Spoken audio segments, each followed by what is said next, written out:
All right. Welcome to today's episode where I want to talk about building your capacity. So, today I want to offer some different ideas on what it means to again heal, break free from the loop, move into higher states of consciousness, recover when we're talking about OCD and anxiety and chronic pain and these cycles that we get stuck in. Like, how do you get out of that? And what a lot of people think is that getting out of those loops is about finding whatever it is outside of me that I don't have and implementing that to get rid of what I don't like. So,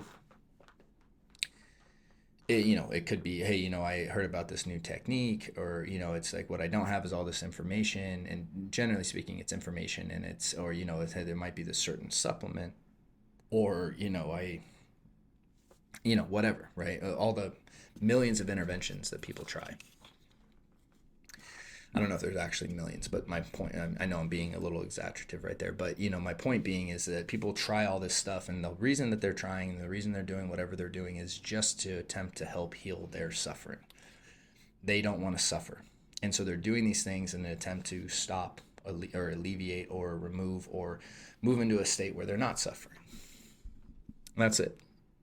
That's all this work really is about.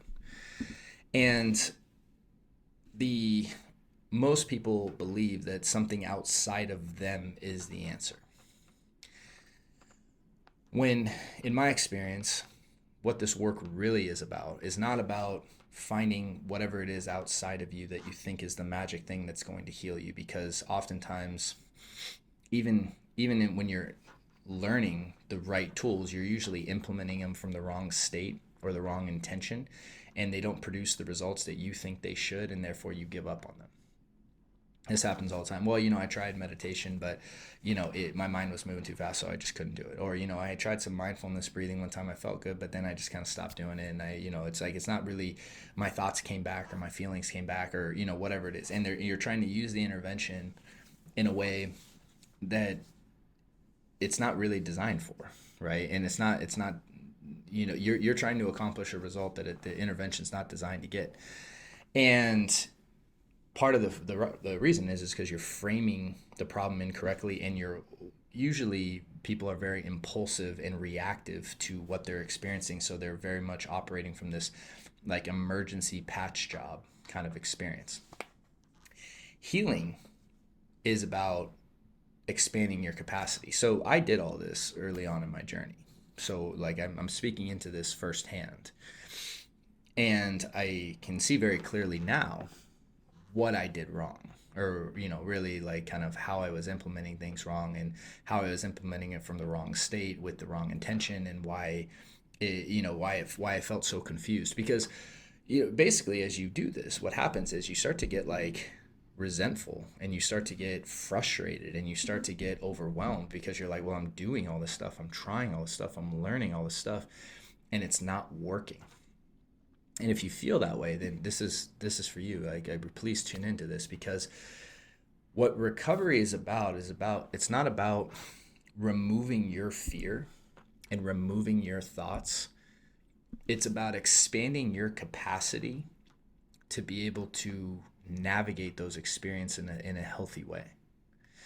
The reason that you don't feel oftentimes that you have the capacity to do that is because your emotional tank is so full, and your nervous system is so active that the pressure is unbearable.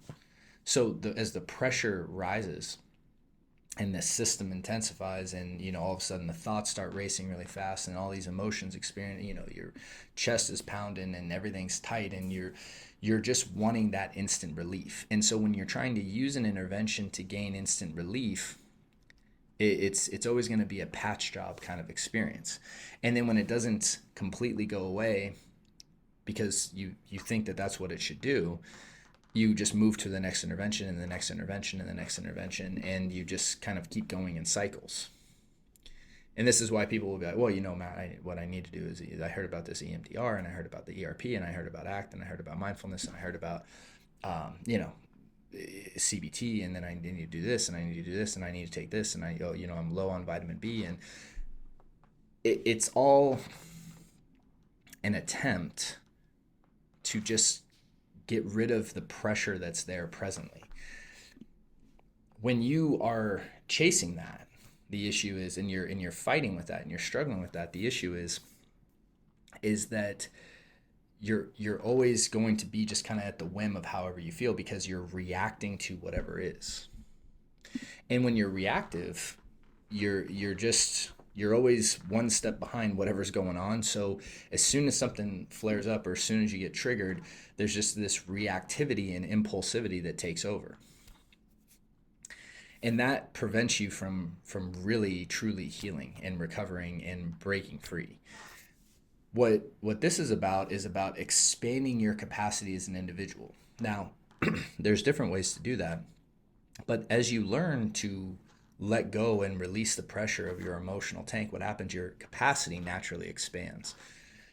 And as you expand your capacity more and more and more and more and more and more, what you'll find is you'll create more and more distance between you, your consciousness, and the thoughts you're having, the feelings you're experiencing. And as that capacity expands, the reactivity lessens. And as that happens, and you start to release more and more of the underlying emotions, again, the personas, the beliefs, all of this stuff, all stuff that we work through, in our TBC program, right? Really helping you unravel the layers here. As you do that more and more and more, your capacity gets bigger and bigger and bigger, and you become bigger than fear. You become someone who has the capacity to handle it. You become someone who has the capacity to have an emotion come up and to let it pass. You become someone who can create space between you and your mind. You become the individual that experiences recovery through your work. You don't get rid of something to achieve recovery. You become someone that essentially aligns with it.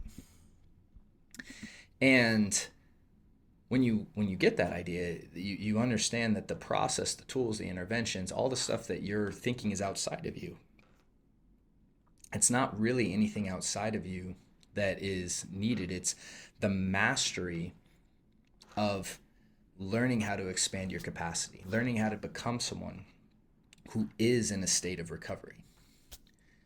And it's not this mythical thing that exists outside of you. It's the changing and development and expansion of you as an individual. So I hope that makes sense. I hope this was helpful. And with that, if you are looking for help on your journey to recovery, I have some links down in the notes with some great resources to get you started. And with that, wish you all a great day and a great week, and look forward to seeing you soon. Hey there, thanks so much for watching that episode. If you found it helpful, we have some links to some other episodes that we think you might like as well. And if you're looking for help on your journey to recovery from fear, stress, and anxiety, either check out the links in the notes or head over to restoredminds.com. Thank you, and talk to you soon.